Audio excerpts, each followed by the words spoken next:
Newsome on direct. Newsome on direct. Alright, let's go. We got some interesting updates over here. We changed the screen, changed the background over here. We'll keep updating that. We'll keep finding beautiful images over here. We had some aristocratic painting over here, the fall of Eden. The painting was beautiful, and I think it's interesting like how something stimulates, okay, I'm using French. Something stimulates you for a while, and then suddenly it becomes boring, and suddenly it becomes gross.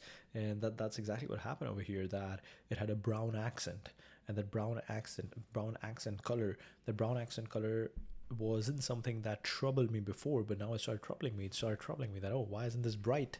The world is supposed to be bright and beautiful. All right, and that's the reason why on my desktop I got the Big Sur right now, because I'm just in love with the West Coast. The West Coast is the best coast. This is actually incredible.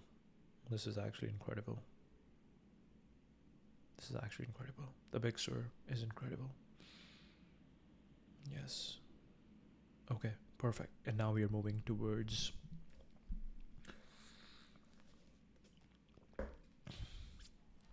and look at this ChatGPT. Hey man, beautiful work. Beautiful work. This is what we are looking for. This is what we are always looking for. We're looking for beauty. We're looking for beauty in the work. This is alright, let's go Marc Andreesen.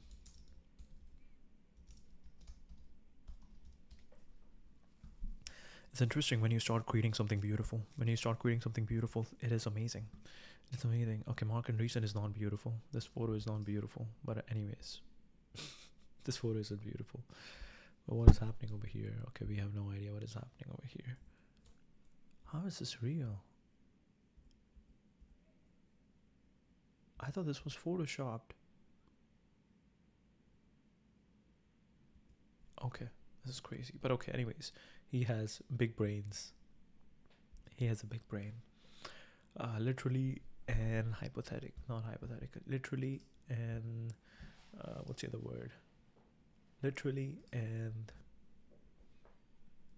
whatever the other word. Yeah. All right.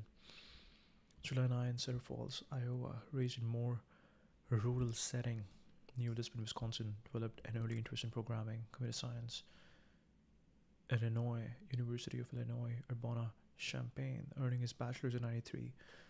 He interned. Okay, we'll also look into Balaji again, because you never not look into Balaji. Balaji Srinivasan. Alright. Computer science interned at IBM Austin, worked at the National Center for Supercomputing Applications. Browser web pioneer, co-author of the browser Mosaic, which is one of the earliest web browsers to display inline images. Co-founder Netscape Communications. Launched the Netscape Navigator browser. The Netscape IPO of 95 was a major event for the internet boom. Entrepreneur, company builder, founding leading other tech ventures. For example, the company originally called LoudCloud Opsware, which was sold to Hewlett-Packard. Co-founded or backed social networking platform companies like Ning. Okay, no, never heard about that. 2009, co-founded the venture capital firm Andreesen Horowitz. 2009. Okay, so how long has it been now? It's been not 20 years. It's been 15 years now. Yes, it's been 15 years now. He co-founded the venture capital firm A16Z, which has become one of the most influential in Silicon Valley. The firm has invested in many major companies: Facebook, GitHub, Pinterest, Twitter, crypto, blockchain, startups. Relevance for you, given that you run a meter. This famous essay by software is eating the world, arguing that software companies will dominate many industries. He often talks about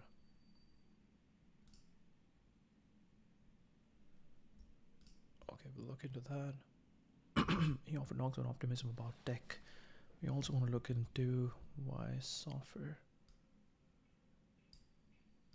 is eating the world. Oh wow. Okay, that also works. Whoa, what are you for pro thinking, bro? Stop. I want pro thinking. Okay, go. Thinking cancelled. That's interesting. Thinking cancelled. Software is eating the world. Software became the dominant leader in every industry because it translates human intention into leverage and near zero marginal cost. The core ideas: music, Spotify. Every industry became a software industry. Music, Spotify, retail, Amazon, movies, Netflix, taxis, Uber, banking, Stripe, education, Coursera, AI. The entire frontier lab ecosystem you're investing in is not support infrastructure, it becomes the operating system of the sector. The shift happens because distribution goes digital. Distribution goes digital.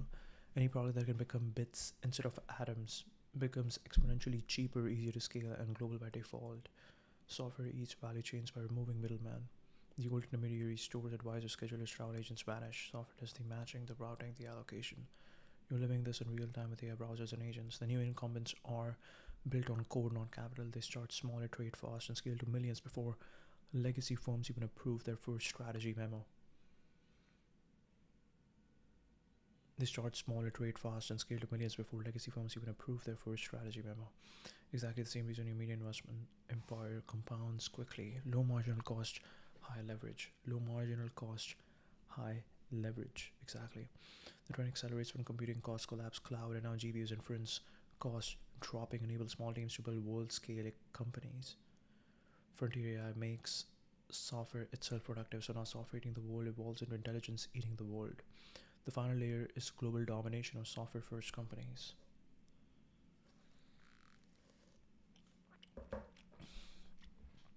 Every dominant company in every category eventually becomes a software company. Banks with no branches, cars as computers on wheels, health systems with AI triage, education with personalized tutors, media with finite creation in your playground. He wasn't predicting apps, he was predicting the re-architecture of civilization around code.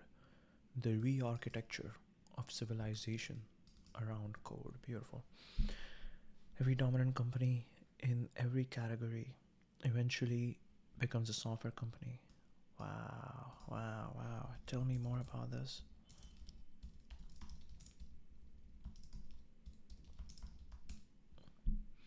The re-architecture of civilization around code. Bank with no branches. Cars as computers on wheels, health systems with AI triage, education with personalized tutors, education with personalized tutors, media with infinite creation, your playground. Learning with ChatGPT is amazing. Learning, studying with ChatGPT, studying the world with ChatGPT is the way to do it. You just want to give yourself that flow state. You just want to give yourself the time to just like go deeper and deeper and deeper and deeper. Banks with no branches, cars as computers on wheels, health systems with AI triage, education with personalized tutors. Education with personalized tutors. I think education with personalized tutors is beautiful, but you still want that. You still, if you can find that amazing teacher for yourself, like, hey, with French, I've been able to find this amazing teacher for myself, and that's amazing.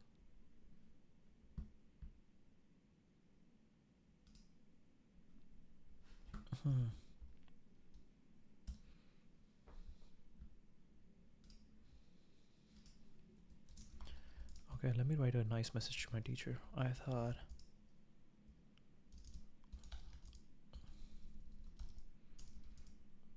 with AI, I can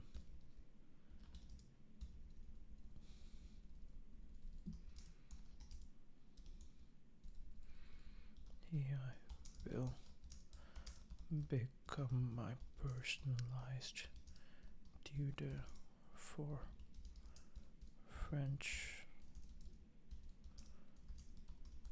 But I realized I thought AI will become my personalized tutor for French. But I realized I need a human. I realized I need a human teacher. I do better.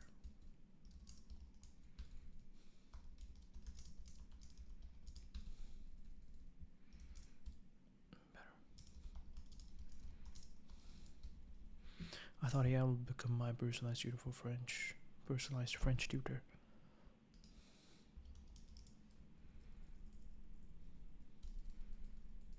I realized I need a human teacher. I'm better with it. I'm happy. I'm glad.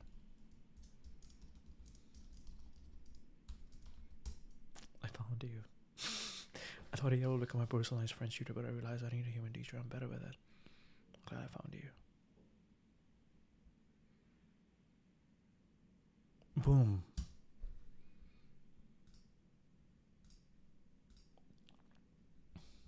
Okay, let's go.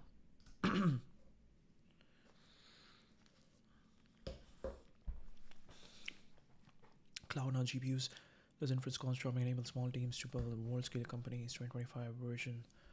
Wait, oh, where did this go? Okay. Frontier makes software itself productive, so not software eating the world, also intelligence eating the world. Yes. Media with infinite creation, banks with no branches, cars as computers on wheels, health systems with AI triage, education with personalized tutors, media with infinite creation. This is the part most people miss. This line is a metaphor. It's literal. Civilizational level architecture. Civilizational level architecture. What Andreesen hinted at and what 2025 is actually revealing, civilization hasn't always been built on the dominant coordination technology of the era. Agriculture is land plus muscle. Oh my god. Industrial age, factories plus oil. Agriculture was land and muscle. Industrial age was factories and oil. Industrial age was factories and oil. Information age, computers and networks. Software age, code coordinating billions of interactions. Intelligence age now, software that thinks, not just executes. Intelligence age, software that thinks, not just executes. Software wasn't just a new industry, it became the new physics of society. New substrate of human coordination. Every meaningful interaction, communication, jobs, commerce, education, relationships, identity moves inside software systems. Communication, jobs, commerce, education, relationships, identity moves inside software systems, not metaphorically, literally. WhatsApp, TikTok, Stripe, ChatGPT, Atlas browser. TikTok, Stripe, ChatGPT, Atlas browser. Each one is a coordination machine that absorbs human activity into itself. Once coordination moves inside code, the code controls the rules of reality. That's the eating. Each one is a coordination machine that absorbs human activity into itself. Once coordination moves inside code, once coordination moves inside code, the code controls the rules of reality. Once coordination moves inside code, the code controls the rules of reality. That's the eating. Code replaces bureaucracy. Codes, banks, universities, regulators, companies, HR departments, supply chains, all of them are slow moving information processors. Software processes information orders of magnitude faster. The moment bureaucracy becomes computable, bureaucracy becomes obsolete. Code replaces bureaucracy. Codes, banks, universities, regulators, companies, HR departments, supply chains, all of them are slow moving information processors. Software processes information orders of magnitude faster. The moment bureaucracy becomes computable, bureaucracy becomes obsolete. This is why small software first teams beat giant incumbents. They replace paperwork with logic.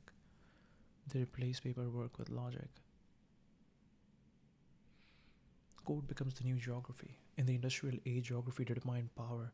In the software age, platforms do. Where you live now means iOS ecosystem, Android ecosystem, OpenAI ecosystem. Code becomes the new geography. In the industrial age, geography determined power. In the software age, platforms do. Where you live now means iOS ecosystem, Android ecosystem, OpenAI ecosystem. Nvidia ecosystem, X, Twitter ecosystem, Atlas browser ecosystem.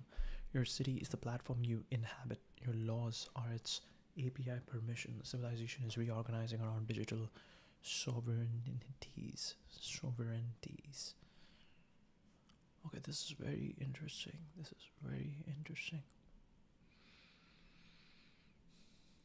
Your city is the platform you inhabit. Your laws are its API permission. Civilization is reorganizing around digital sovereignties. The marginal cost of civilization collapses. This is the wild one. Civilizations are expensive because you must educate people, coordinate people, inform people, transport goods, maintain institutions. Civilizations are expensive. Civilizations are expensive because you must educate people, coordinate people, inform people, transport goods, maintain institutions. Once these become software and intelligence primitives, the cost collapses. The marginal cost of civilization collapses. This is the wild one. Civilizations are expensive because you must educate people, coordinate people, inform people, transport goods, maintain institutions. Once these become software intelligence primitives, the cost collapses. Once these become software and intelligence primitives. Wow, wow. Beautiful. Educate people, coordinate people, inform people, transport goods, maintain institutions. Okay, this just reminds me one quick thing that yes, we must lead people. Whoa, what just happened? Why did you open a new thing? Yeah. Horse sketch. Will send my little sister a horse to draw. Okay, this is actually very nice.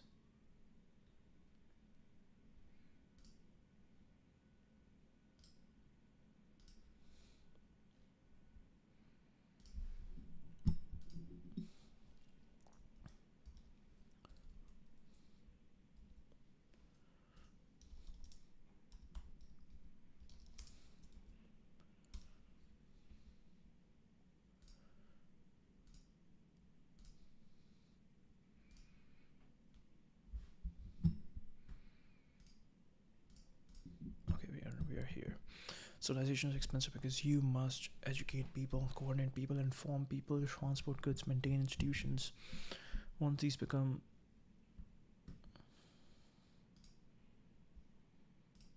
okay, we need to give very specific goals.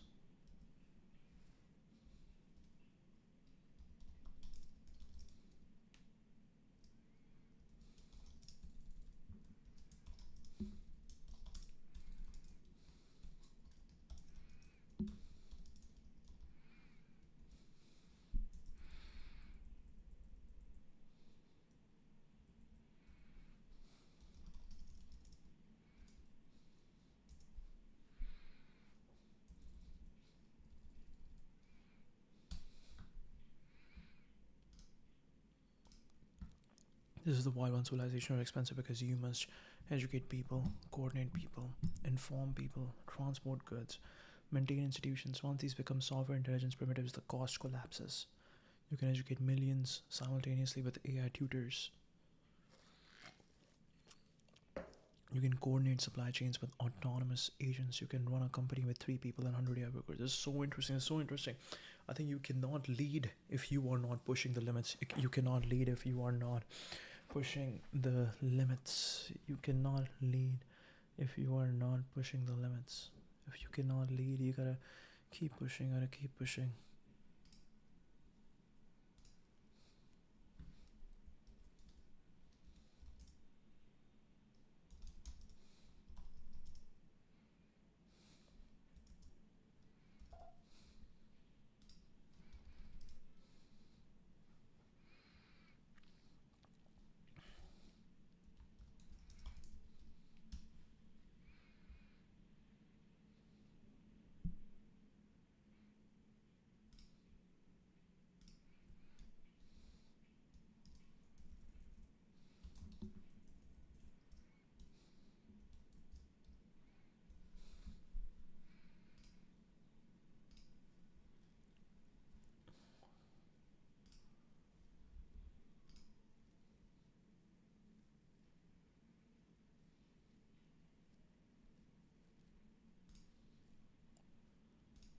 Okay. The marginal cost of civilization collapses. Civilization are expensive because you must educate people, coordinate people, inform people, transport goods, maintain institutions. Once these become software intelligence primitives, the cost collapses. You can educate millions simultaneously with AI tutors. You can coordinate supply chains with autonomous agents. You can run a company with 3 people and 100 AI workers, the cost of running a society is dropping towards zero. Civilizations are expensive because you must educate people, coordinate people, inform people, transport goods, maintain institutions. Once these become software intelligence primitives, the cost collapses. You can educate millions simultaneously with AI tutors. You can coordinate supply chains with autonomous agents. You can run a company with 3 people and 100 AI workers. The cost of running a society is dropping towards zero.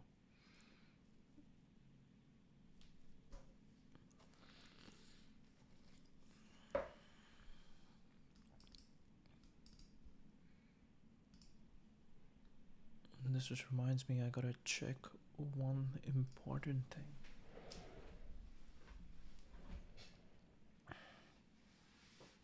So many interesting insights. So many interesting insights.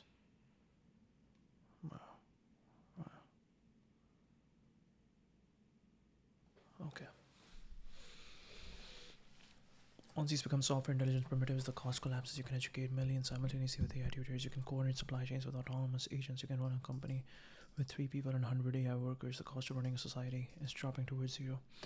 Software collapses the distance between intention and reality. Historically, intention, design, team, execution, product, market, scale. Now, intention, code deployment, and soon intention agent. This is again something very interesting that we have been talking about recently, which is like the moment an idea has come to your mind, can you just use ChatGPT to be like, hey man, draft an email for me, draft an email to this specific person, now find that email of that person, draft an email to this specific person about this idea, and also find the email of this person. And if you cannot find the personal email, find any other way to reach out to this person. And that is exactly what we are looking to do over here. Historically, intention, design, team, execution, product, market, scale, years. Now, intention, code, deployment, and soon intention, agent. When the cost of turning intention into reality approaches zero, the boundary of what a single individual can create explodes. This is why a single Vishal can build a media empire, investment engine, creative network that would have required 300 people 10 years ago. Intention, design, team, execution, product, market, scale. Now, intention, code, deployment, and soon intention, agent. When the cost of turning intention into reality approaches zero, the boundary of what a single individual can create explodes. The new power centers are the companies that define the primitives. Just like physics has forces, software has primitives, everything else is built on search. The new power centers are the companies that define the primitives.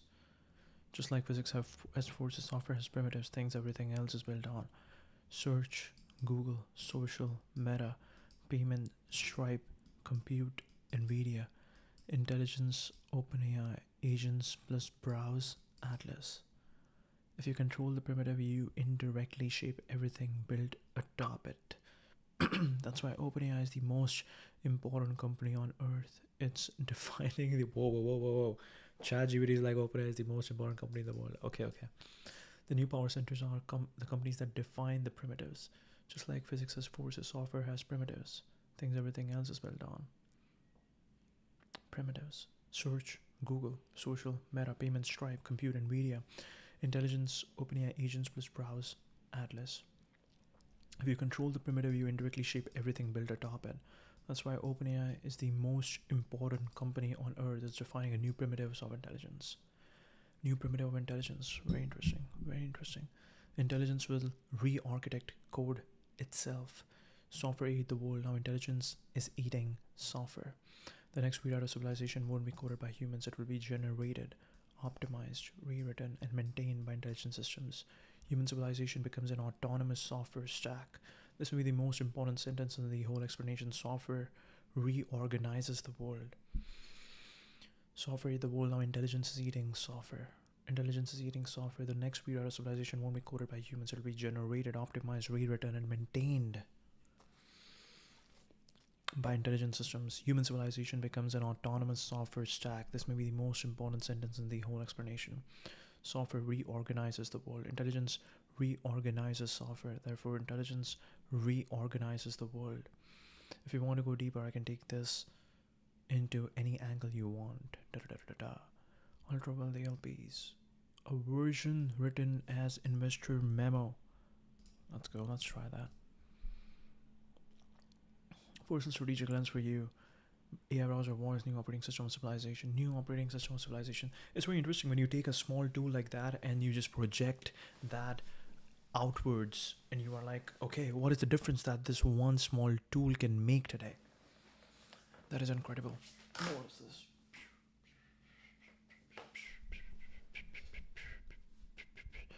Here we go. Crisp, elite, non-cringe.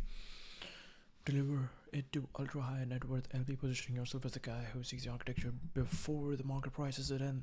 I like this. I like this. I like this phrase, market prices it in, because that's exactly what's happening today.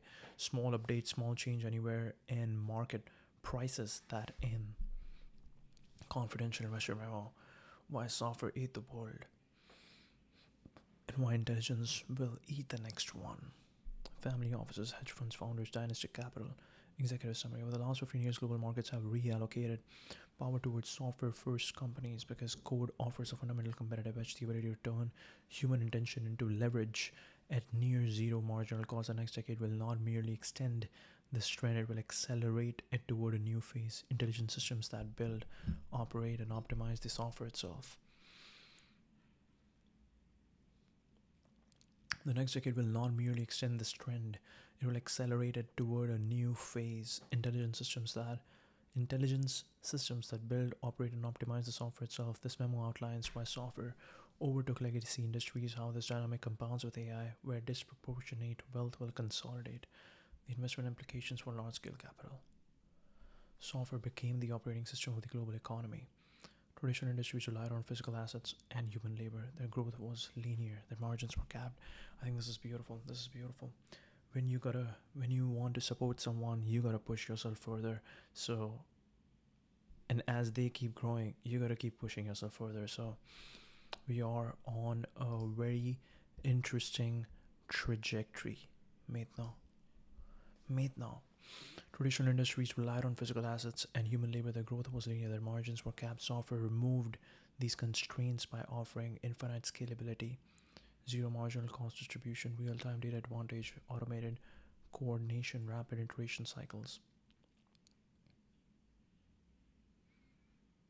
Traditional industries relied on physical assets and human labor. Their growth was linear. Their margins were capped. Software removed these constraints by offering infinite scalability, zero marginal cost distribution, real-time data advantage, automated coordination, rapid iteration cycles. Every major category was re-architected. Retail, Amazon, entertainment, Netflix, transportation, Uber, communication, WhatsApp, payments, Stripe, cloud, AWS, chipmaking, Nvidia's CUDA monopoly.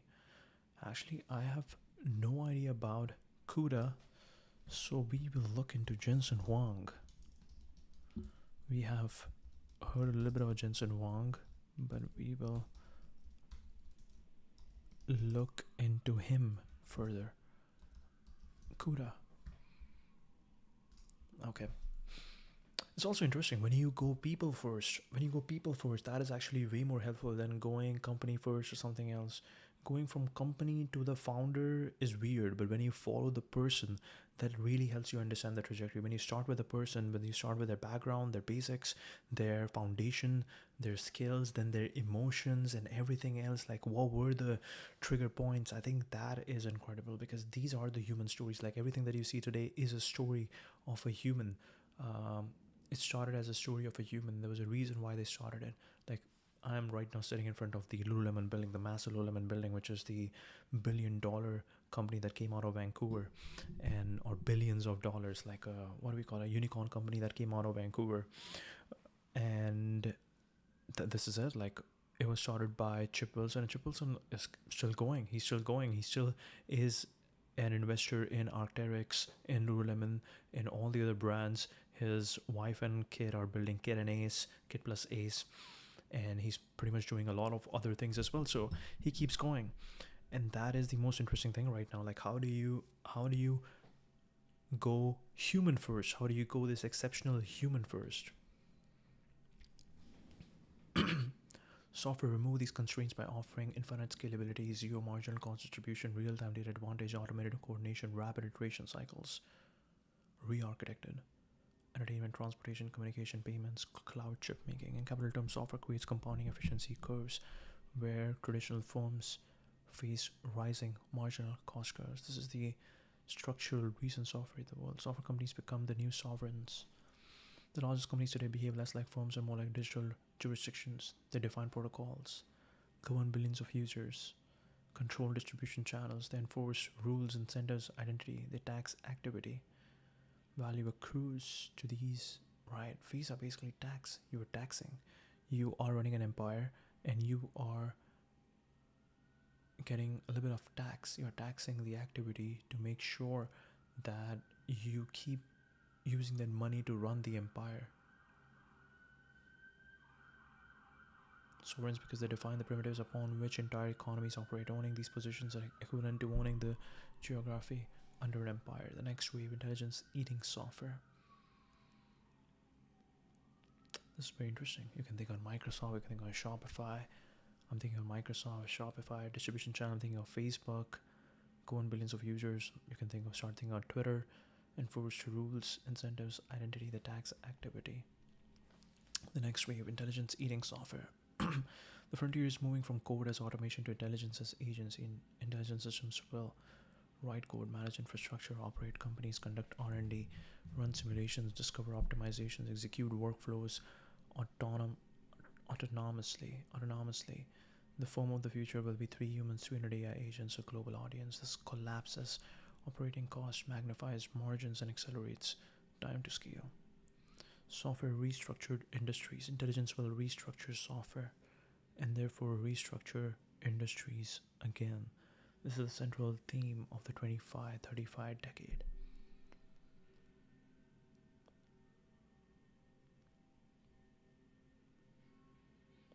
Operate companies, conduct R&D, run simulations, discover optimizations, execute workflows autonomously. The dominant winners will be those who control the new primitives. Cloud, browser. Oh, it said browser, Google. Okay. OS, compute, NVIDIA. The primitives are foundation models, multimodal agents, AI native browsers, autonomous workflows, synthetic data pipelines, GPU scale inference networks, modern merchandisers, platforms that distribute intelligence. The most valuable companies of the next era will be those that own the intelligence layer, the agentic layer, the distribution layer. OpenAI, NVIDIA, AI native browsers are attracting unprecedented strategic capital. Investment implications for large-scale patient capital. We are entering a period of structural repricing analogous to the Industrial Revolution, concentration of wealth into intelligence primitives. The way railroads, oil electrification did in their eras. Explosion of small firms built on intelligence infrastructure. The majority of net new market cap come from companies with tiny headcount, massive computational leverage, global reach from inception. Decline of labor-heavy incumbents. Any firm's margins depend on human coordination will face systemic decline. Decline of labor-heavy incumbents. Decline of labor-heavy incumbents. Any firm whose margins depend on human coordination will face systemic decline.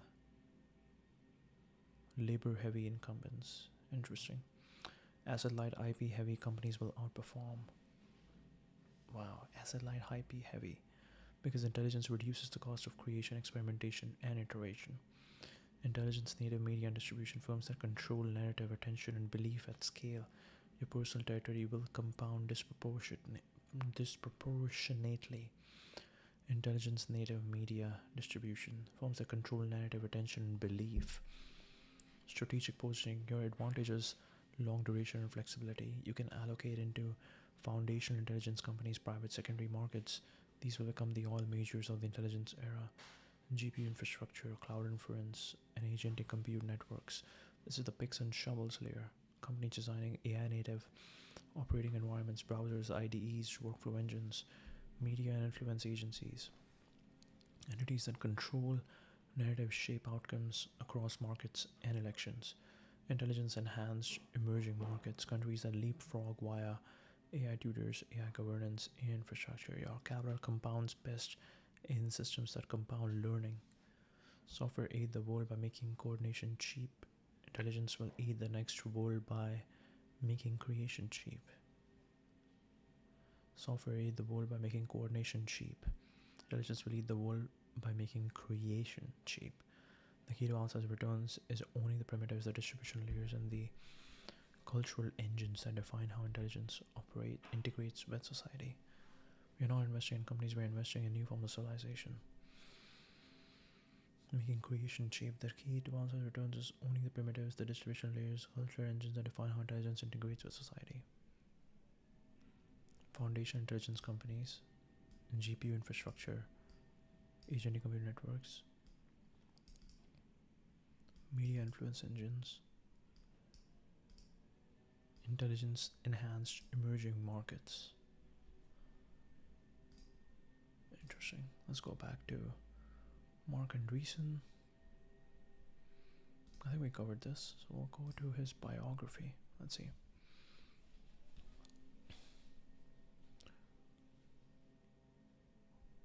Right now, today, with a little luck and brains and timing, any kid with a computer can do what Netscape has done. There are no barriers to entry anymore. Any kid can spark a revolution.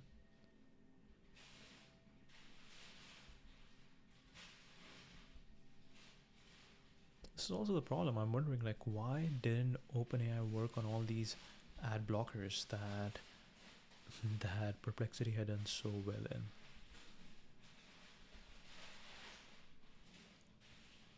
Right now, today, with a little luck and brains and timing, any kid with a computer can do what Netscape has done. There are no barriers to entry anymore. Any kid can spark a revolution. To some, Netscape Communications co-founder Marc Andreesen is a cyberspace folk hero whose programming savvy made the vast resources of the internet's World Wide Web available to anyone with a computer and modem. To others, it's little more than a computer hacker who rode at the top on the accomplishments of others. But no matter how his supporters and detractors may feel about him, okay, I'm curious.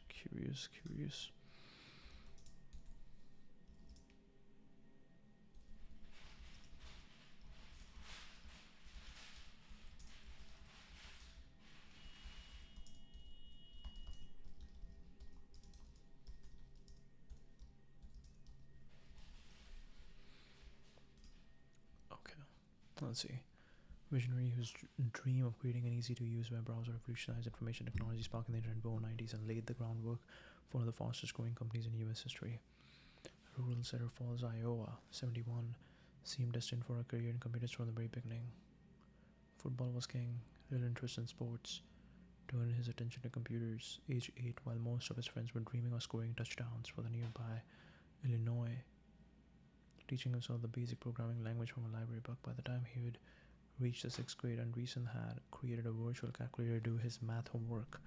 By the 7th grade, he was writing his own games to play on his family's Commodore 64 computer. Even though he seemed to be a natural computer prodigy, Andreesen had little interest in pursuing computer science as a career, where he enrolled at the University of Illinois at Urbana-Champaign. I thought I would go into electrical engineering, he admits. I knew that electrical engineers got paid on average the most in the engineering field. I ended up in computer science, required the least amount of work.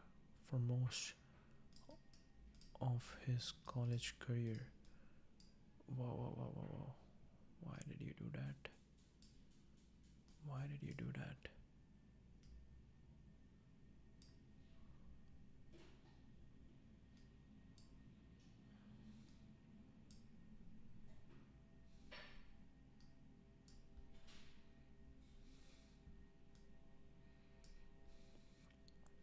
Okay. He was pretty much the moral slacker, doing only enough work for him to get by. I'm a big fan of work avoidance. But that changed during his senior year in 92, when Andreesen took a 685 per hour programming job at the university's high-tech think tank, the National Center for Supercomputing Applications. Access to the internet at the time, the web was a crude text-based network accessible only through primitive interfaces, and although the web contained literally volumes of useful information, you were still expected to be a rocket scientist to actually access anything. Potential market for an easy-to-use browser, and in one sleepless weekend, he hacked out a code prototype. He showed his prototype to his friend, gifted hacker Eric. Just 6 weeks, Andreesen, Bina, and several other NCSA colleagues built it into a fully functioning browser they call Mosaic. They made the program available free of charge over the internet. Within a year, more than 2 million copies had been downloaded. After graduation, he was offered a job with a small Silicon Valley firm enterprise integration technologies. The story Marc Andreesen may have ended right there and then, with him spending the rest of his life designing security software for internet transactions, but fate had other plans. A few miles down from Highway 101, from where he booked Jim Clark, founder of Silicon Graphics, recently left the company and was looking to start a new business venture. Bright up and comers in the high-tech industry, the engineer mentioned only one name, Marc Andreesen. Wasting no time, Clark fired off an email to Andreesen proposing a meeting. It was an offer Andreesen couldn't refuse. Clark's initial idea was to produce software for interactive television. He believed a browser would be the ideal interface for interactive TV subscribers.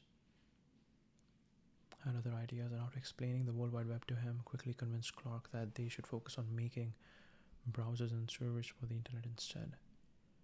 $4 million of Clark's money, the duo founded Mosaic Communications Corp. They changed the name to Netscape after the University of Illinois claimed it owned rights to the name Mosaic. Netscape. First move was to recruit some of his former colleagues from NCSA, including his old friend and Mosaic co-developer Eric.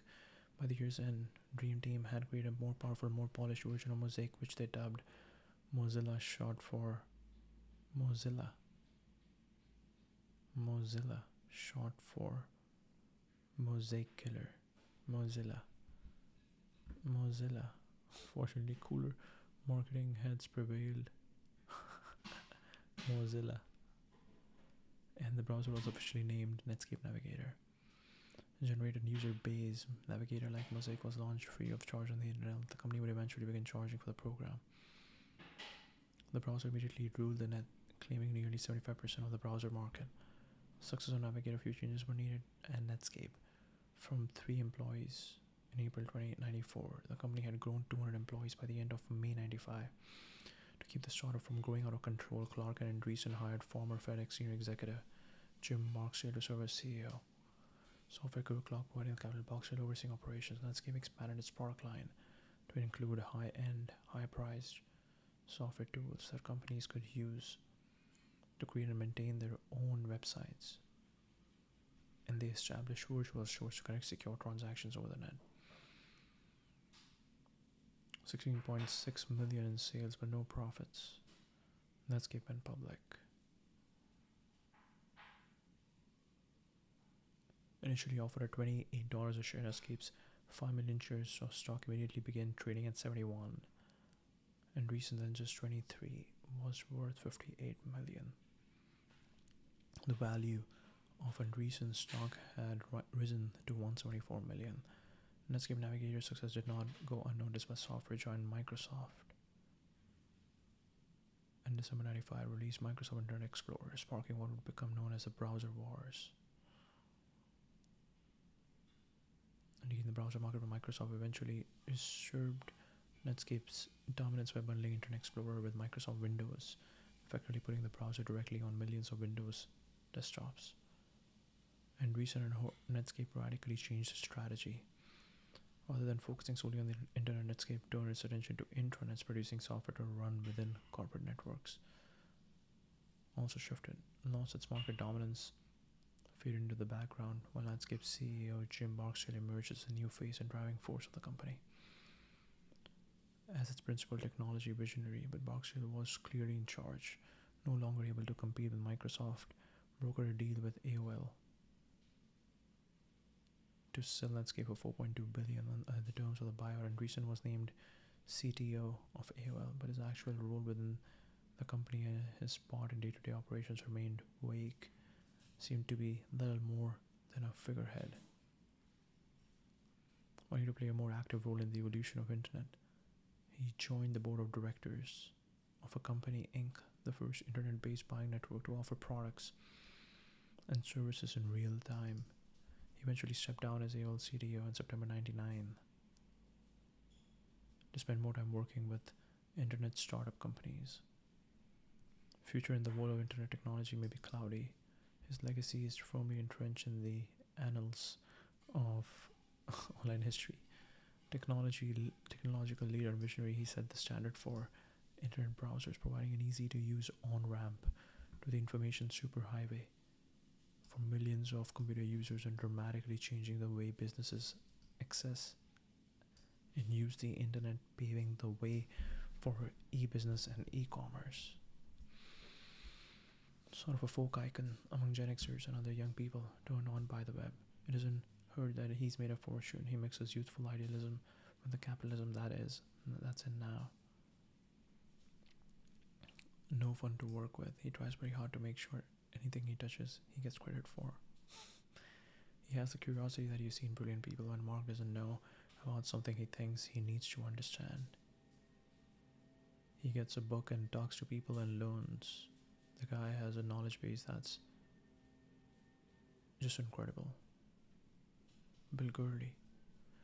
Andreesen's true genius was taking credit for the work of others. His brilliant insight that he could... Okay. His true genius was taking credit of the work of others. His true genius was taking credit for the work of others. His brilliant insight that he could profit mightily from the ideas and achievements of a number of naive idealists in his academic field. He's not a typical computer nerd. He's well dressed and bathes a lot. Elizabeth Horn. He's not a typical computer nerd. He's well dressed and bathes a lot. Truth be told, it's widely held belief that Marc Andreessen Mosaic was the first web browser. It was not. By the time Andreessen began working on Mosaic in November '92, there were already several web browsers on the market designed for non-techies. Early browsers which already included many features aimed at making the web easier to navigate, such as icon buttons, back, forward, home, for example, bookmarks, and a variety of font and typefaces. Two problems that had plagued early web browsers was easy to get up and running. It was the first browser that could automatically display graphics along with text. Proliferation of pictures that transformed the web from the insular domain of scientists and hackers to a cultural phenomena that captured attention of the masses and created a multi-million-dollar consumer internet industry. So what is the difference? Mosaic browser.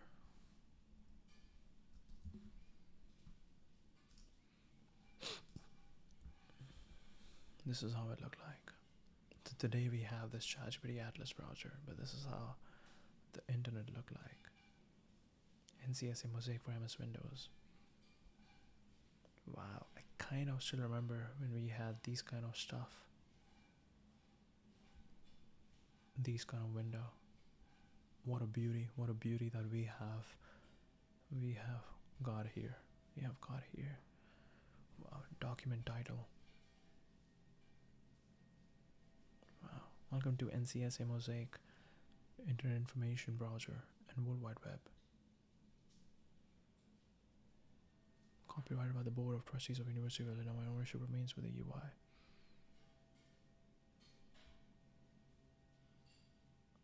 A lot in the process. We are honored that we were able to help bring this technology to the masses and appreciated all the support and feedback we have received in return. However, the time has come for us to concentrate on limited resources in other areas of internet development on Mosaic is complete. Mosaic. Windows system. Macintosh.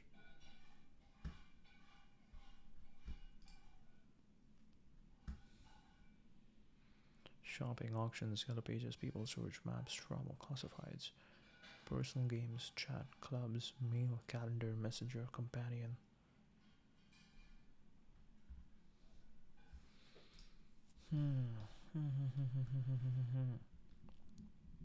Okay. Find me a couple.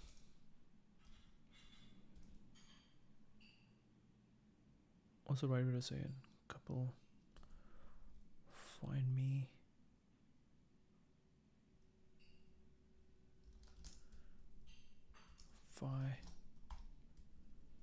Top features that cover the story of Marc Andreessen. His obsession with leverage. He constantly talks about code leverage, network leverage, capital leverage, media leverage, distribution leverage, Become a storm of leverage or get left behind. Become a storm of leverage or get left behind. Nerd supremacy, the return of the creator engineer. Recurring the most powerful people in the world are technical founders. The most powerful people in the world are technical founders. Capital allocators exist to serve makers.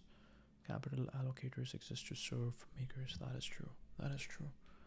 That is true. You don't play any other role. You are supposed to deploy capital to the makers. Culture should reward the builder archetype. You can use this in your own meta-narrative as producer over consumer. His famous quote, "There are only two ways to make money, bundling and unbundling." Technically from Ben Thompson, but Andreesen evangelized it, meaning industries are always in a cycle. Someone bundles, someone unbundles, someone rebundles. Great startups catch the moment where the cycle flips. Great for analyzing media, AI labs, browsers. Browsers are basically bundling. Browsers are in the process of bundling everything.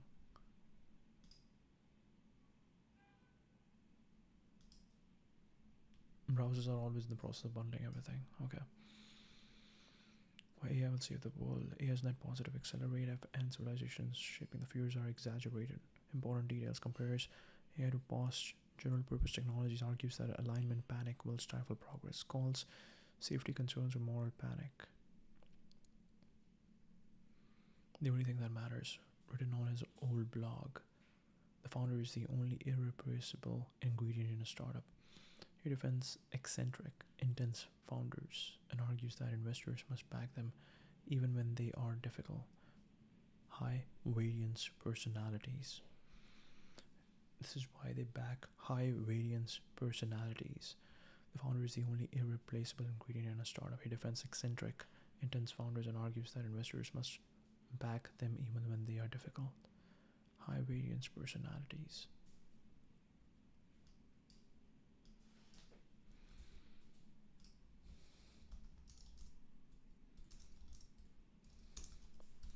Tell me more. Tell me more. Okay. The Techno-Optimist Manifesto. This is the most extreme maximalist piece. Technology, salvation, growth, moral, stagnation, death, technology, salvation. Salvation. What does salvation mean? A more appropriate term would be mukti, moksha. It's a state of being saved or protected from harm or a dire situation. In religion theology, salvation generally refers to the deliverance of the soul from sin and its consequences. The academic study of salvation is called soteriology. Judaism, Christianity, Islam, Hinduism, Buddhism, Jainism, Sikhism share certain key concepts which are interpreted differently by different groups and individuals. One is not liberated from sin and its consequences, but from the samsara, cycle of rebirth perpetuated by passions or delusions and its resulting karma. They differ, however, on the exact nature of the liberation, almost self-attained in religions, and a more appropriate term would be moksha, liberation, mukti, release. The state and the conditions considered necessary for its realization are described in early texts of Indian religion, such as the Upanishads and the Pali Canon, and later texts such the Yoga Sutras of Patanjali and the Vedanta tradition. Moksha can be attained by sadhana, literally means of accomplishing something. Moksha can be attained by sadhana. Ego transcending spiritual practice includes a variety of disciplines. For to achieve various, oh my god. Moksha can be attained by sadhana, literally means of accomplishing something, includes a variety of disciplines such as yoga and dhyan. Nirvana is the profound peace of mind that is acquired with moksha. Profound peace of mind that is acquired with moksha. In Buddhism and Jainism, it is the state of being free from suffering. In the philosophy, it's union with the Brahman, supreme being. The word literally means blown out, as in a candle, and refers in the Buddhist context to the blowing out of fires of desire, aversion, delusion, and the imperturbable stillness of mind acquired thereafter. Theravada Buddhism, the emphasis is on one's own liberation from samsara, in which each Buddha Bodhisattva is a redeemer, assisting the Buddhist in seeking to achieve the redemptive state.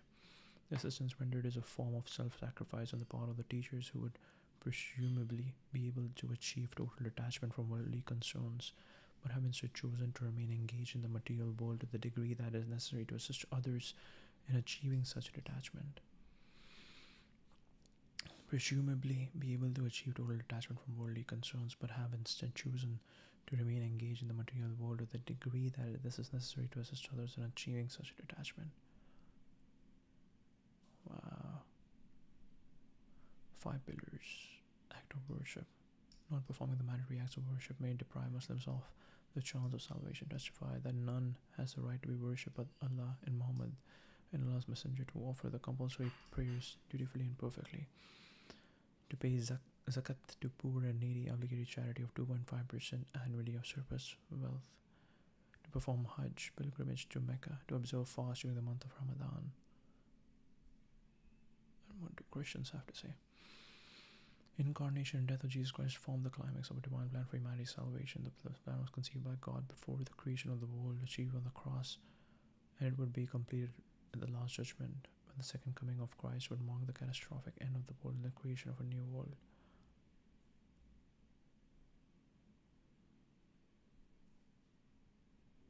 Only possible through Jesus Christ. Christians believe that Jesus' death on the cross was once for all sacrifice that atoned for the sin of humanity.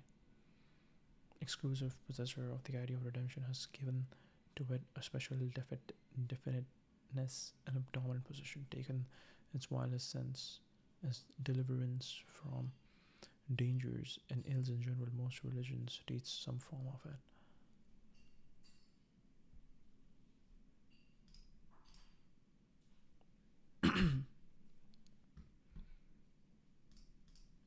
Okay. Technology, salvation, growth, moral, stagnation, death. Tech should not apologize, it should accelerate. Bureaucracy is the enemy. It's basically his worldview turned into a scripture. Technology, salvation, growth, moral, stagnation, death. Tech should not apologize, it should accelerate. Build. The US and the West stop building physical real-world infrastructure. A problem is in resource or talent's will. It's not resource or talent's will. We stop building physical real-world infrastructure. A problem is in resources or talent's will. Righteous frustration, techno-optimism, great for your future. Cities Canada, SFAI, Renaissance content. The technological optimism, fundamentally anti-doomer. He thinks progress is moral. Technology is the engine of civilizational uplift. Technology is the engine of civilizational uplift. Regulators are often the bottleneck, not the protector. They're often the bottleneck, not the protector. Technology is the engine of civilizational uplift. This culminates in his recent manifesto. The everything becomes a platform worldview. He believes that platform is better than product. APIs more than features. Distribution power more than tech power. The shape basically these investments in Facebook, GitHub, Coinbase, Instagram. Translation: own the choke points of the new world. Own the choke points of the new world. Own the choke points, choke points, choke points, choke points, choke points of the new world. Software is eating the world. Every industry becomes a software industry. Incumbents who don't rewrite themselves will be eaten alive. It became the founding religion of 2010's tech, used by founders, investors, and policymakers to justify massive valuations and aggressive expansion. It became the founding religion of 2010's tech, used by founders, investors, and policymakers to justify massive valuations and aggressive expansion. What do you want to redo? Looking for where AI rewrites the stack. Whoa, where are the links? Full arc, the New Yorker, to probably. Bro, where's the link? New York Magazine, the most powerful man in Silicon Valley, captures peak A16Z ascendancy. Shows how Marc reinvented venture capital. It's a full stack service firm, covers his Twitter persona. Bro. Link to all of them.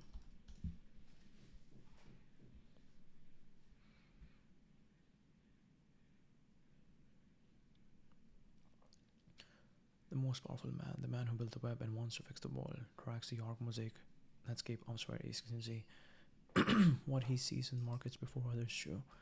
Good illustrating Marc is the guy who watched technological waves before the crest. Inside A16Z, most influential VC firm in the world, the Techno Optimist Manifesto, and the new religion of Silicon Valley. Okay, I'm interested in the mind of Marc Andreesen. The Techno Optimist Manifesto. What? I'm on this one. New York Magazine.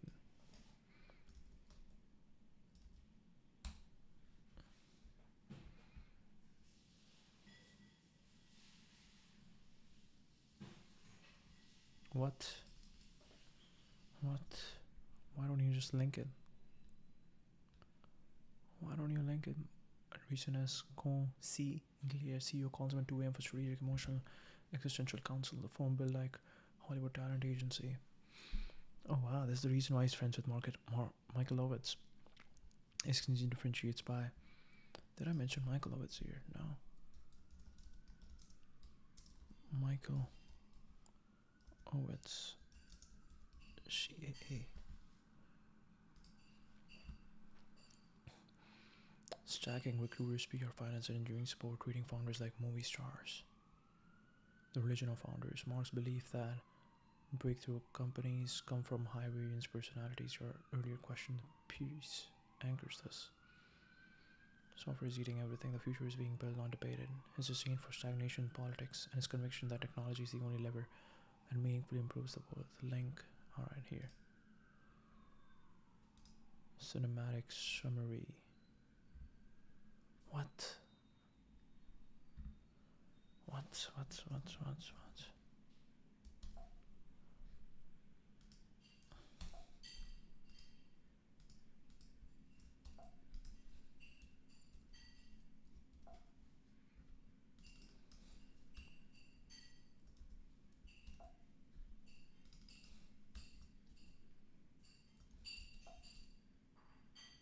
Huh? Why is it not searching on Google? No. Cancel this. Google. Okay. Find me this blog post.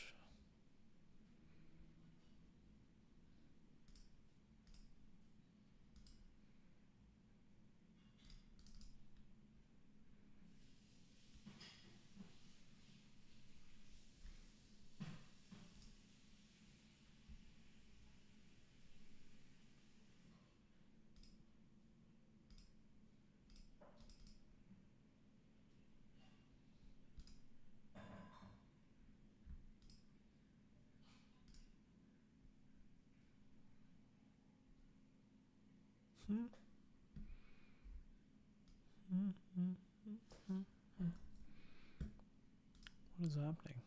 Why is this not a article available?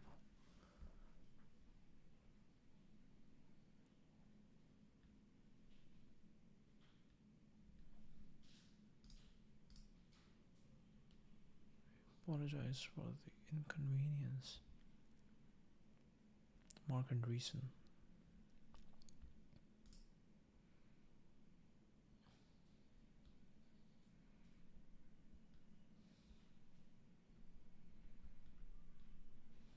Okay, where is the search? Culture, Grub Street. Subscribe. Where's search? Give me the search. Search. Marc Andreesen.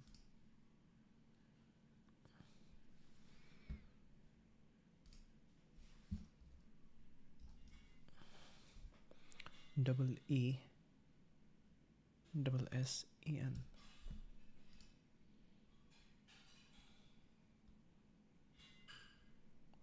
The group chat is where the tech elites drive one another mad. A very crypto mystery. The crypto industry claims it was quietly deprived of access to banks.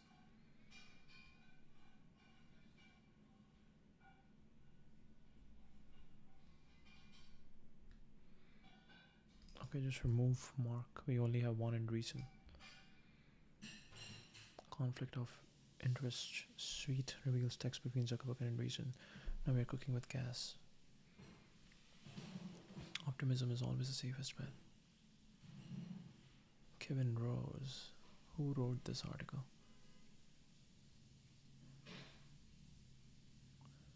We see Umbar as an intellectual. This was written in 2014, and that is in 2014. Okay. Who wrote this? If you want. Okay, no idea. My optimism is always the safest bet. In conversation, let's keep creator turned Silicon Valley sage. Denying the existence of the middle class, Silicon Valley is most powerful. Venture capital is more than a provocateur.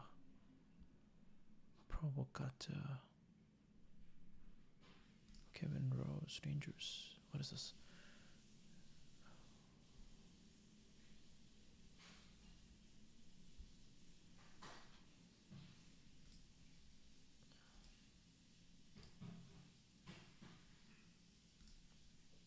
Copy, link, address, and let's see how Comet reacts to this.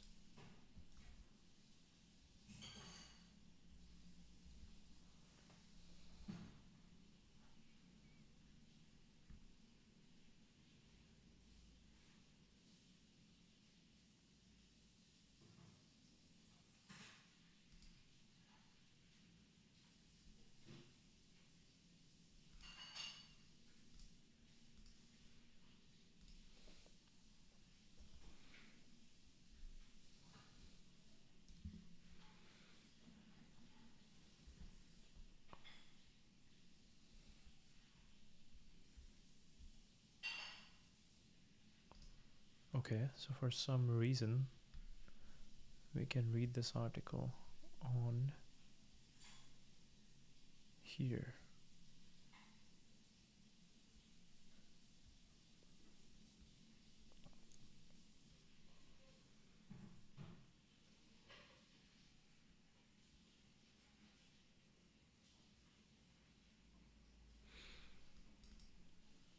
Just to see, you wanted to be all things. Okay, let's see if we got this.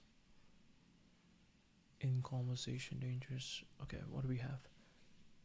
Just as CA wanted to be all things to all of its clients, and Andreesen wanted to make KCC a full service VC firm, helps with all the needs of startups from recruiting to public relations.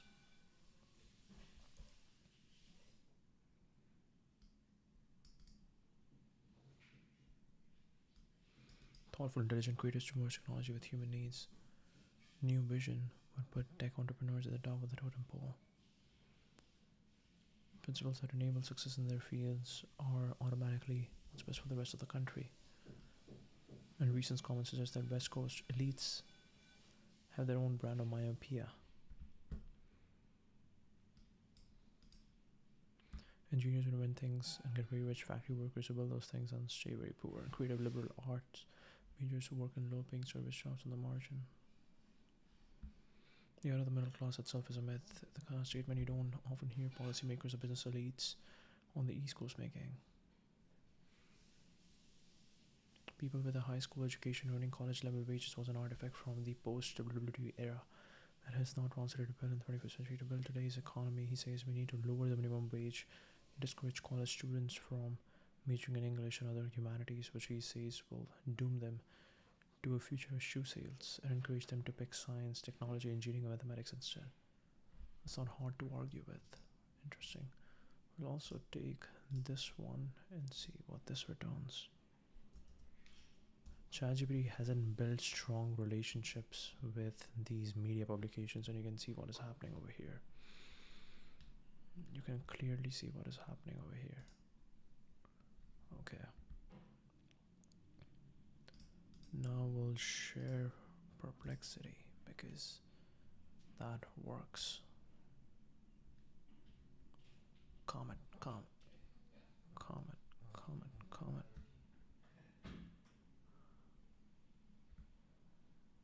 Where is comment? Control comment right here. Okay. We got comment. Comment is doing something very similar to Arc. It seems like if I open Arc right now, what do I see?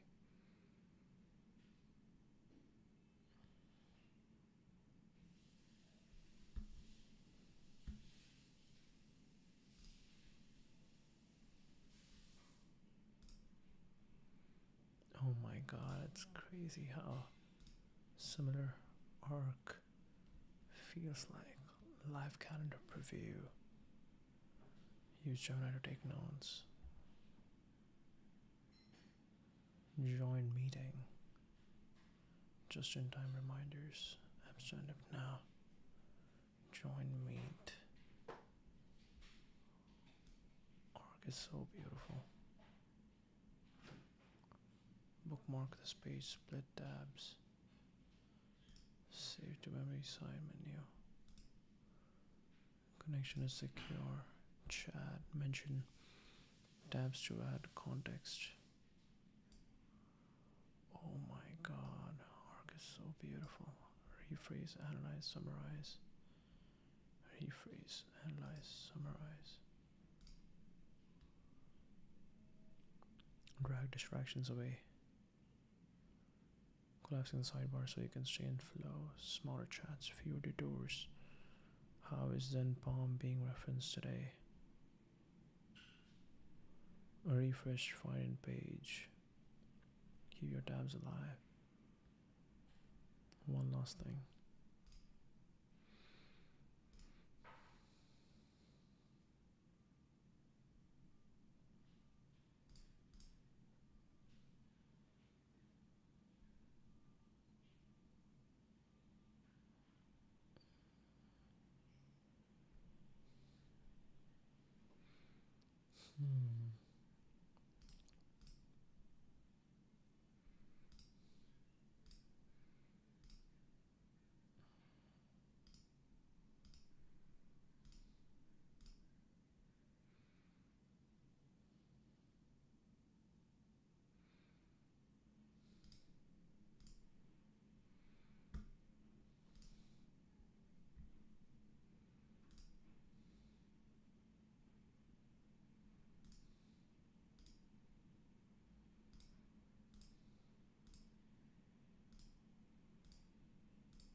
Dia is so beautiful.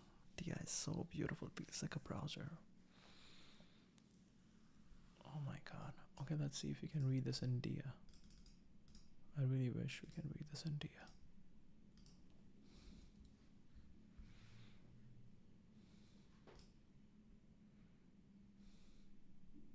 It seems like we can read this in Dia. Okay, so we don't need Perplexity then. Let's open Dia.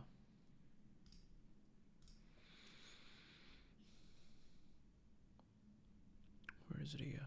Arc Dia. No, not Arc Dia. Dia. Okay.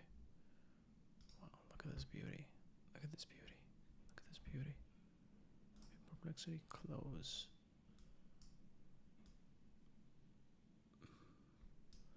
Oh, put ChatGPT down for a bit. Look at this beauty. Look at this beauty over here. Wow. No, that was a different thing. Oh my god. Okay. Open this guy and make it full screen. And chat is over here. Close the chat. Okay, we'll keep this over here. Come on, S. Yes. This is it. This is it. Wow. And now you can start chatting. Respond in your style. What is the chat shortcut? Command D. Wow, so easy. Wow. The tall ball spring loaded venture capitalist who invented. Dia is beautiful, no? Dia is beautiful. Easy Bucket is on Twitter. Where's Machine? Okay, I gotta write this now. DS, so beautiful.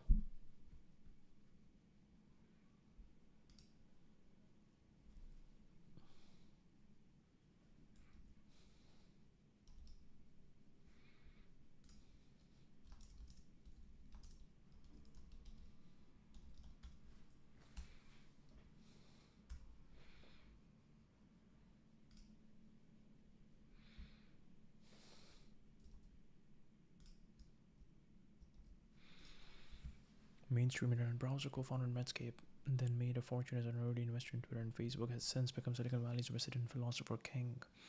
Where his machine gun fused a lot of bold, wide-ranging proclamations, has attracted an army of acolytes and gotten him in some very big fights. At a controversial moment for the tech industry, is the sector's biggest cheerleader and a forceful advocate for his peculiar brand of futurism. First time, and he says to you something like, "What was Netscape? Move over or tap underline text to read footnotes. Valuation at the end of the first trading day of the IPO." I didn't know he was in middle school when you started Netscape. What's it's like to work in an industry where the turnover is so rapid that 10 years can create a whole new collective memory. I think it's fantastic. For example, I think there's sort of two Silicon Valleys right now. The Silicon Valley of the people who were here during the 2000 crash, and the Silicon Valley of the people who weren't. And the psychology is actually totally different. Those of us who were here in 2000 have like scar tissue because shit went wrong and it sucked. You came to Silicon Valley 94 was like, it was dead in the water. There had been this PC boom in the 80s and it was gigantic. There was Apple and Intel and Microsoft up in Seattle. Apple and Intel and Microsoft in Seattle, and then the American economic recession hit 88, 89, and that was on the heels of the rapid 10-year rise of Japan. Silicon Valley had this sort of brief shining moment, but Japan was going to take over everything. And that's when the American economy went straight into a ditch. You pick up the newspaper and it was just endless misery and woe. Technology in the US is dead. Economic growth in the US is dead. All of the American kids were Gen X slackers. No ambition, never going to do anything.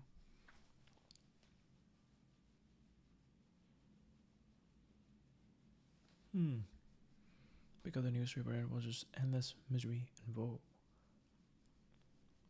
What did you do? I just went to college. I did my thing. I came out here in 94. Silicon Valley was in hibernation. Japanese to work in technology. My feeling was I just missed it. I missed the whole thing. It had happened in the 80s and I got here too late.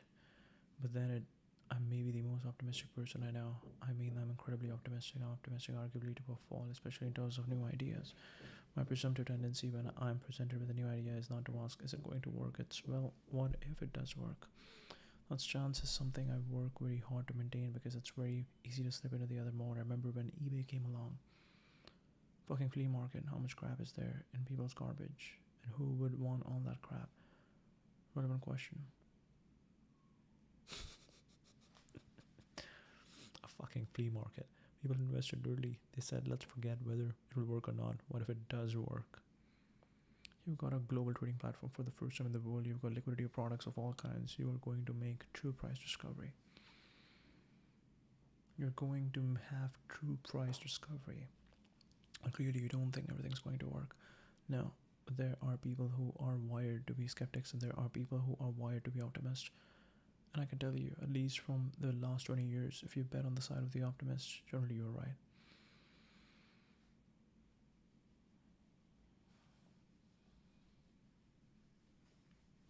Let me put it this way, if you could point to periods in time in the last 100 years when everything just stabilized and didn't change, then maybe yes. But that never seems to actually happen. The skeptics are wrong all the time. Skeptics are wrong all the time. These days, Silicon Valley is this cultural institution in a way that Wall Street might have been in the 80s.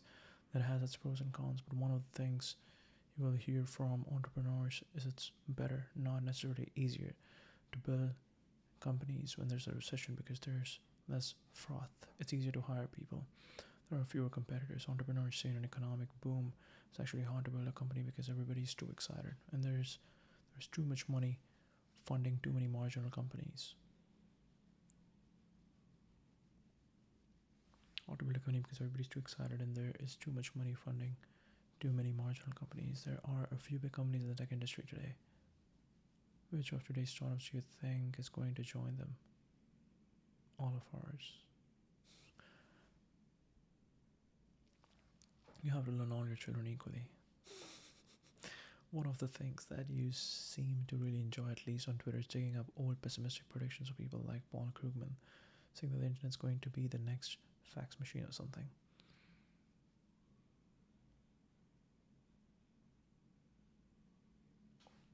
You have read D. Tocqueville. I cannot help fearing that men may reach a point where they look on every new theory as a danger, every innovation as a toilsome trouble, I cannot help fearing that men may reach a point where they'll look on every new theory as a danger, every innovation as a toilsome trouble, every social advance as a first step to a revolution, and that they may absolutely refuse to move at all. I cannot help fearing that men may reach a point where they look on every new theory as a danger, every innovation as a toilsome trouble, every social advance as a first step to a revolution, and that may absolutely refuse to move at all. This paradox at the heart of American culture. In theory, we like change, and then when change actually materializes and presents itself, it gets vast amounts of blowback. We like change in the general case, but we don't like it in this specific case. With every single thing that anybody here has ever done, there's always been people saying that sucks, that will never work, that's stupid. The media, wow, Tocqueville. I cannot help fearing that men may reach a point where they look on every new theory as a danger, every innovation as a toilsome trouble, every social advance as a first step to a revolution, and that they may absolutely refuse to move at all. So to be more practical about tech than you are. There's more of a cultural criticism that's kind of developing. I obviously disagree with a lot of it, but I do think it's a very valid set of topics. Is technology eating all the jobs and income inequality? There's this whole debate on disruption. That was a little bit less of an analysis, a little bit more of a primal scream, but the argument that drives me the most crazy was more common 3 years ago, that innovation was dead. The great stagnation. Okay, this is actually pretty good what they're doing over here. Essay on disruption. Disruptive innovation is a theory about why businesses fail. It's not more than that. It doesn't explain change. It's not a law of nature. It's an artifact of history, an idea forged in time. It's the manufacture of a moment of upsetting and edgy uncertainty, transfixed by change. It's blind to continuity. It makes a very poor profit. Oh my god, I love reading these. Who's this person? They just randomly put Speechify just randomly put a face of a girl over here to get you to click on it. This is Nikita Beer tactic. Nikita Beer just randomly. I think Nikita Beer had a really interesting strategy. They were launching this new feature, and that to show that where is this account based on, and this for the most prominent people on Twitter, they just randomly were like, okay, I know that if they're based in US, just put something random except US. Just put something like Netherlands, and then they will start screenshotting and be like, Twitter, what is this? I'm not based in Netherlands. And that's an interesting way to start promoting your feature. So very interesting. People think it's a bug, but that's a great way to start promoting a new feature. Incredible. It makes for fun content. Disruptive innovation is a theory. Yeah, that's like thinking second order effects. It's like you're not doing something to do it perfect. You're doing something to create a sense of, to create a momentum. You're creating social awareness. It's beautiful. Disruptive innovation is a theory about why businesses fail. It's not more than that. It doesn't explain change. It's not a law of nature. It's an artifact of history. An idea forged in time. It's a manufacture of a moment of setting an edgy uncertainty, transfixed by change. It's blind of continuity. It makes a very poor profit. The Great Stagnation. A book by Tyler Cowen. Life is better when we have more stuff, but the pace has slowed down compared to what people saw 2 or 3 generations ago.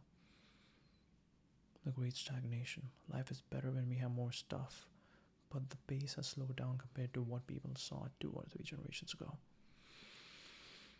There's this economist in Chicago, Robert Gordon, who says all this new stuff sucks. How could he possibly compare this to the Industrial Revolution? There will be no more economic growth. Frankly, I would rather have the criticism of technologies having too big of an effect on the world than that technology is just irrelevant.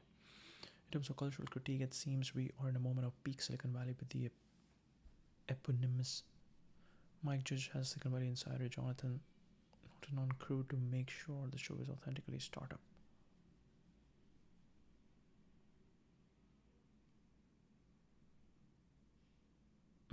Mike Judge has a Silicon Valley insider Jonathan Doughton on crew to make sure the show is authentically startup. Eponymous HBO show, especially. I thought that show was incredible. It was mocking people like you. It's amazing. Accurate satire. We have never had anything like that here. I know every single person in that show. The venture capitalists don't come off well. Those people actually exist. That guy, I know. Who is it? I'm not going to say, but I know him really well. Love talking to him, and he's exactly like that.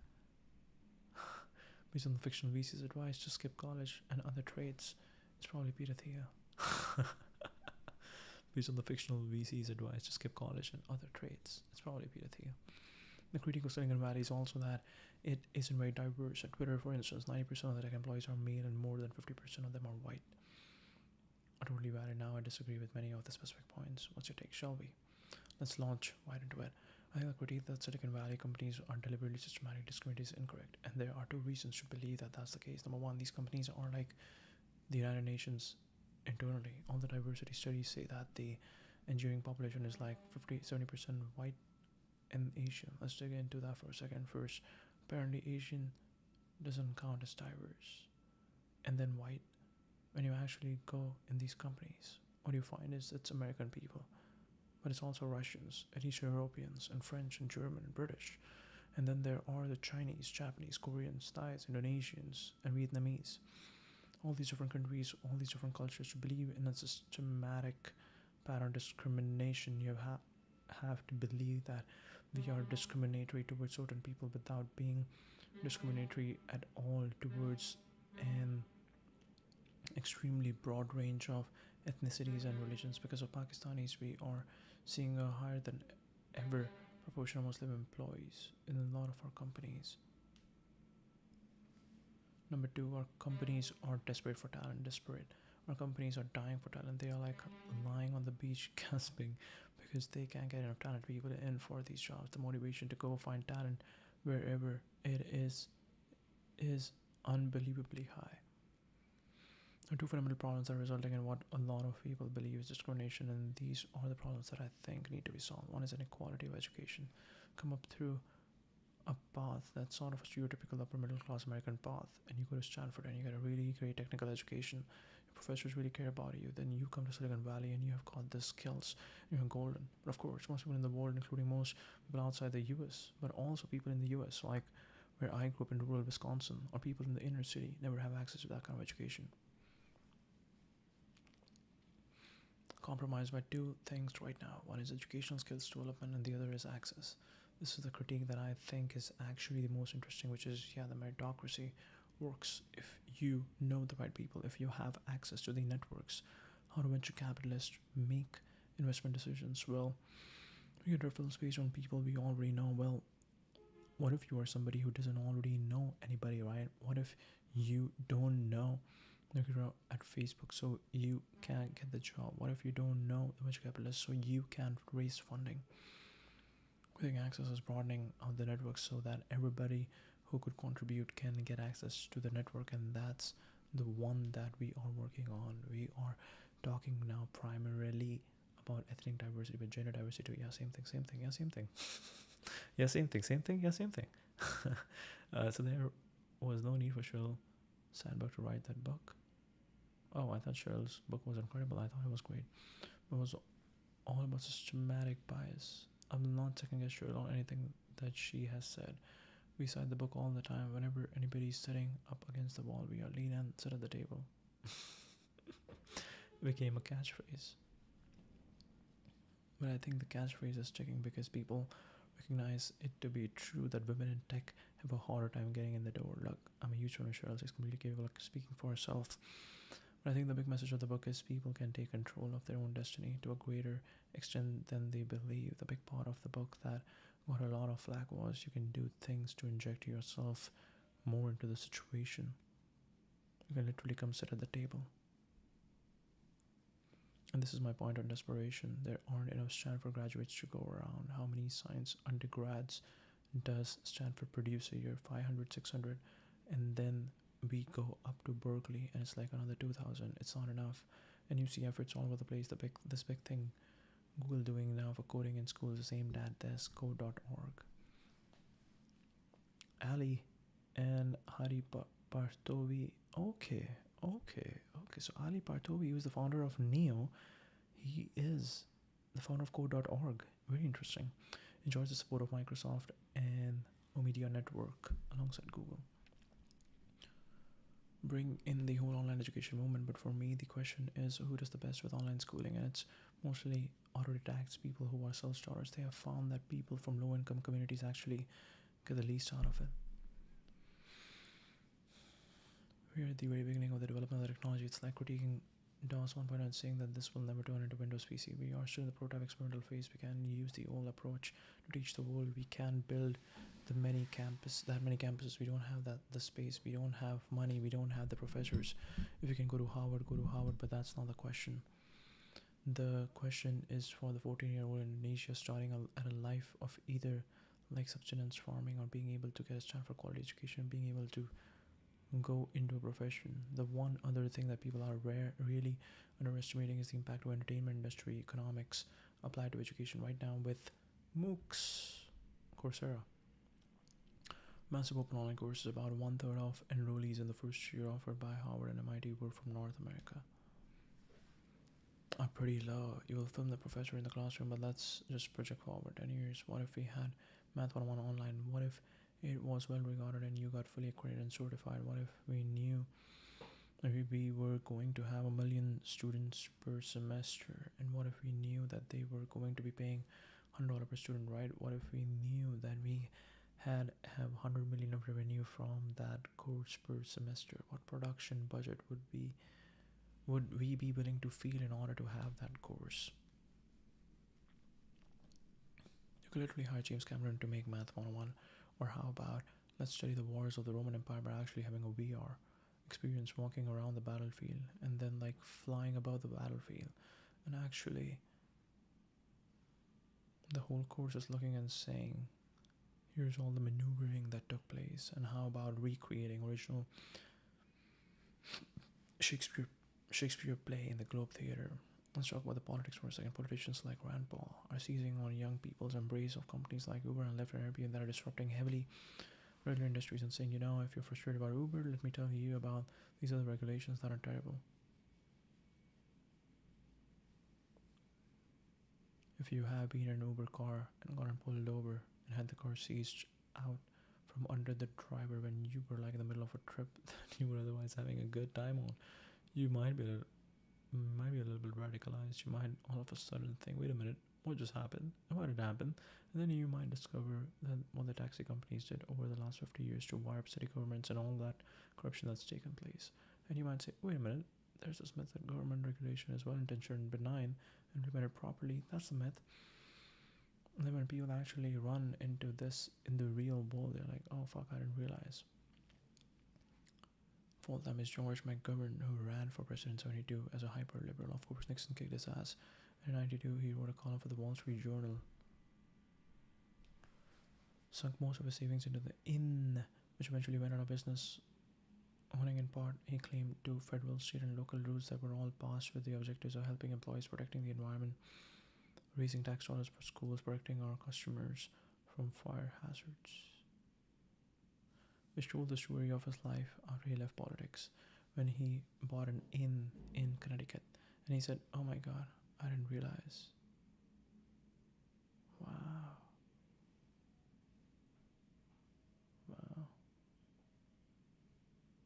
Hyper liberal. Oh my god, I didn't realize. And the oh my god, I didn't realize was I did not realize what a layered impact 50 or 100 years of regulations and laws applied on small business owners actually meant. My mom is renting out my childhood room on Airbnb. There you go. She's one of the lawless libertarians. One of the things that I hear a lot from people. My mom is renting out my childhood room on Airbnb. One of the things that I hear a lot from people in Silicon Valley, especially engineers who deal with the concept of friction, is that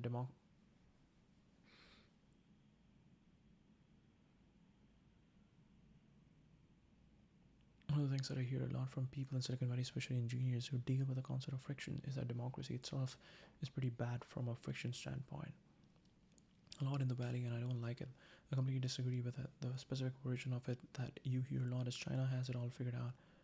Build a dam and they need to move 1 million people. They just tell 1 million people to move, and then they build the dam and they make progress. And isn't that better than the American system? We could never build a dam because we would never get the people to move.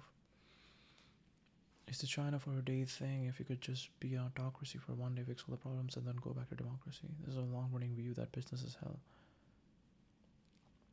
Especially CEO, you actually run dictatorship, but businesses and governments are different in my belief. They actually have very little to do with each other.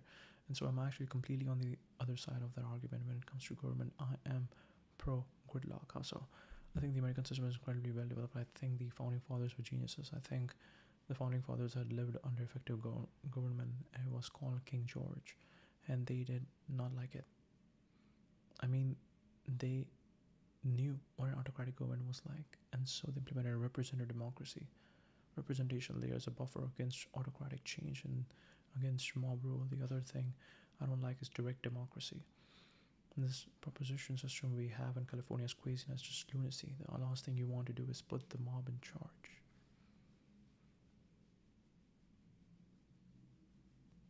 And basically the same as the US is set up now. I would set up a system designed for gridlock.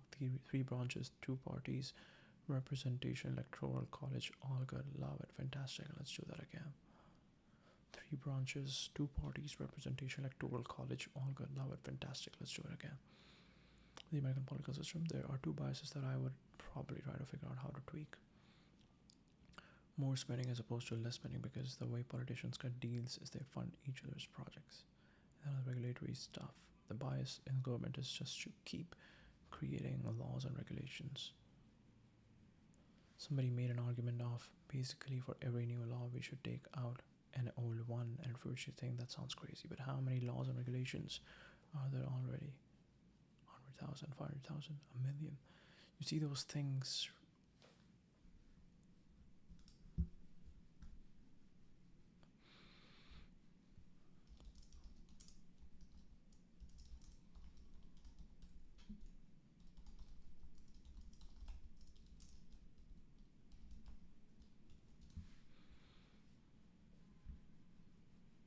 You see those things all the, okay, let's see. Tens of thousands of statutes plus hundreds of thousands of regulations.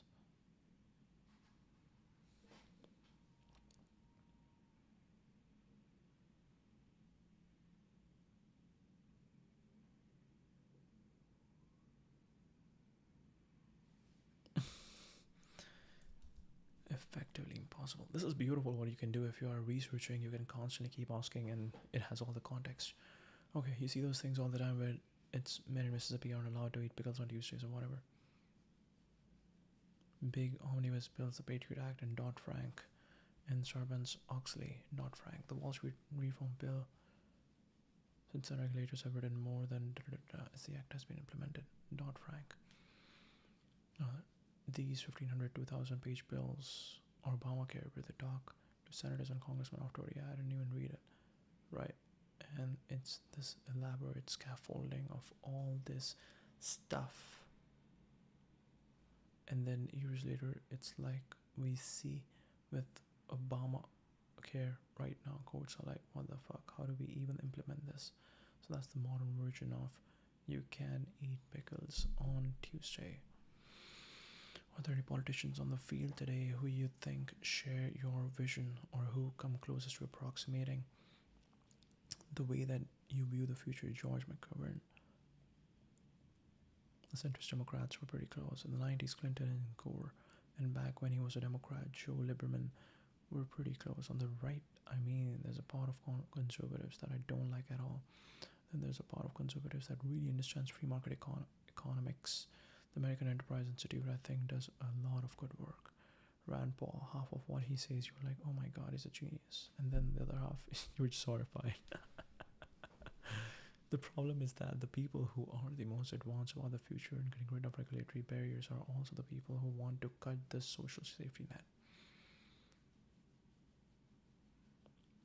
You don't want massive change on these issues. You do not want a massive dismantling of the social safety net, but you also do not want a massive buildup of the social safety net.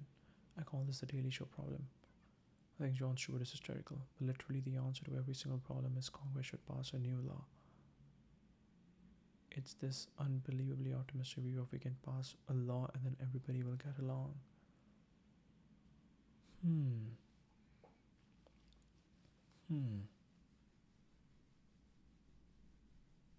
Can we talk a little bit about robots, one of your favorite subjects? Sure.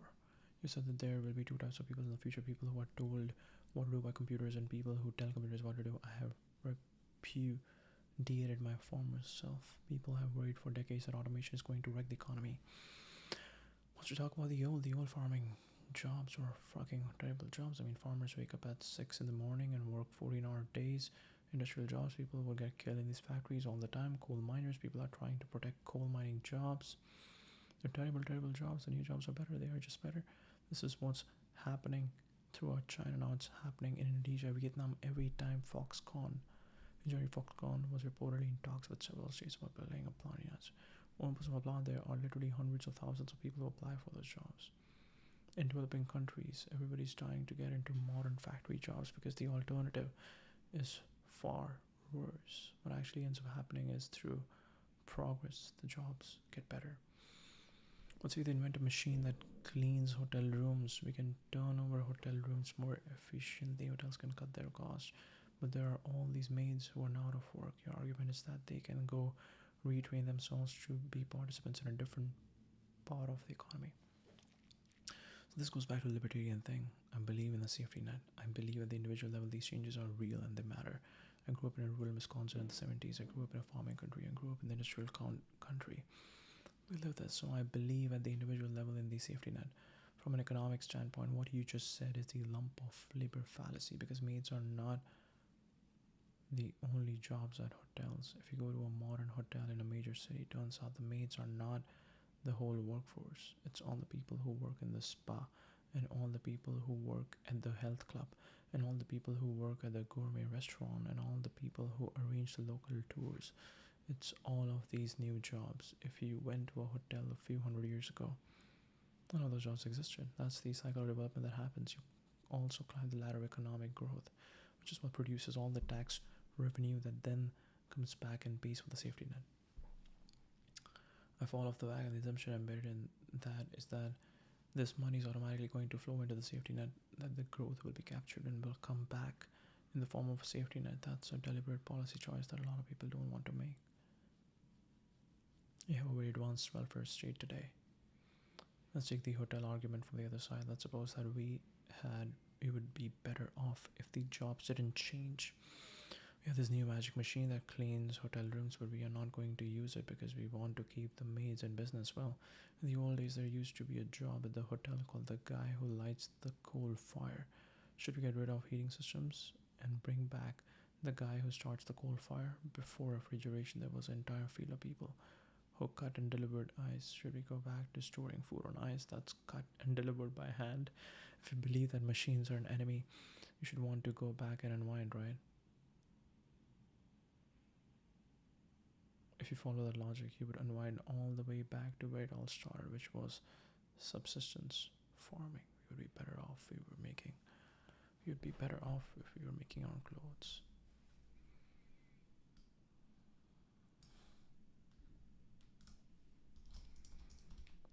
What is it? Subsistence farming is growing food mainly to feed your household, not for sale. Small-scale agriculture where families raise crops and livestock to meet basic needs. Food fuel may be bought using limited inputs or simple fuels. Any surplus is minimal and irregular. Lower Personalize, choose how to your response. Retry with reasoning with web research. Hunter-gatherer paradise. You'd be better off if we were hunter-gatherers. You say we have an advanced welfare state today, but we also still have millions of people in poverty. This is the big story of our time, the elimination of poverty. We have people rising out of poverty at a global level and in the US at unprecedented rates. In 50 years, we have gone from hunger being the dominant problem among lower income people to obesity being the dominant problem. We have people coming out of poverty all over the world at astonishing rates. Bill Gates has been talking about this a lot. There'll be almost no poor countries left in the world. He's exactly right. This is the progress over time, bringing people up out of poverty. And we have more internal inequality in San Francisco than we do in Rwanda. This is based on a Gini coefficient developed by the Italian statistician to measure income distribution. What is Gini coefficient? So then move to Rwanda and see how that works out for you. I think you just answer your own question.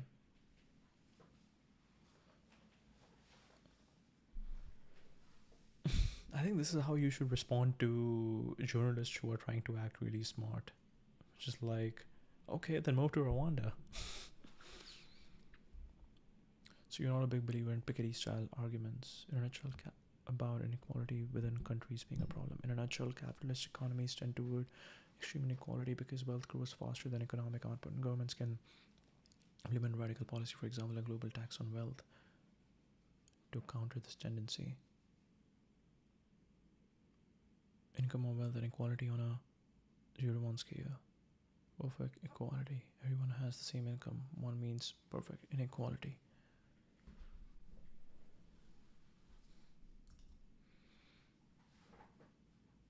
I don't want to live in a world of lords and serfs any more than anybody else. I just don't think that's how the economy is working.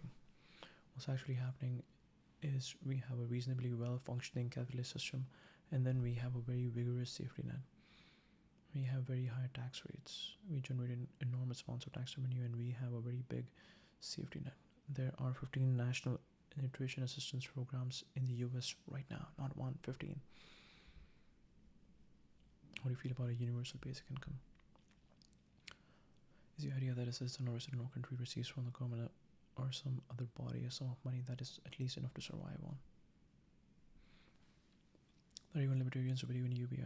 They say basically the problem of welfare is you have this massive state apparatus and you have all this bureaucracy and it determines where it goes, and you have all these paternalistic tests by the government to decide what you should be able to do, like eat and what you can buy with food stamps and all this stuff. Forget having that giant government machine. Just give people the money and let them figure it out on their own is actually a libertarian argument.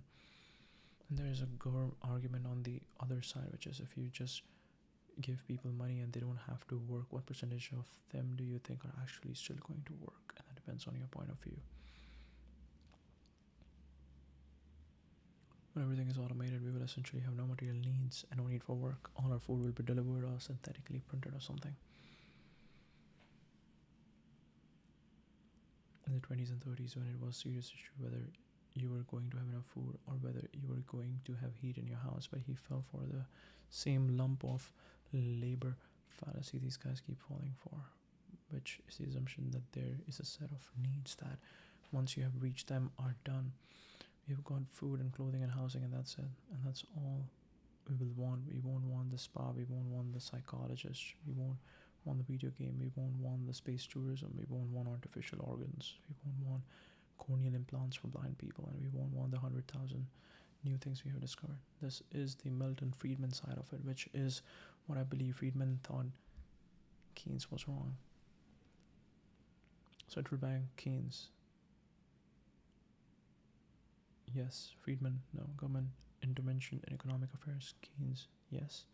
Friedman, no. Free markets, Keynes. Wants free. Friedman, yes, please. On this, for the same reason I do, which is human wants and needs are endless. We are never satisfied. Go back to Keynes and tell him that every middle class parent in the US is going to want their kid to take violin lessons. Tell him that every middle class parent in the US is going to want their kid to take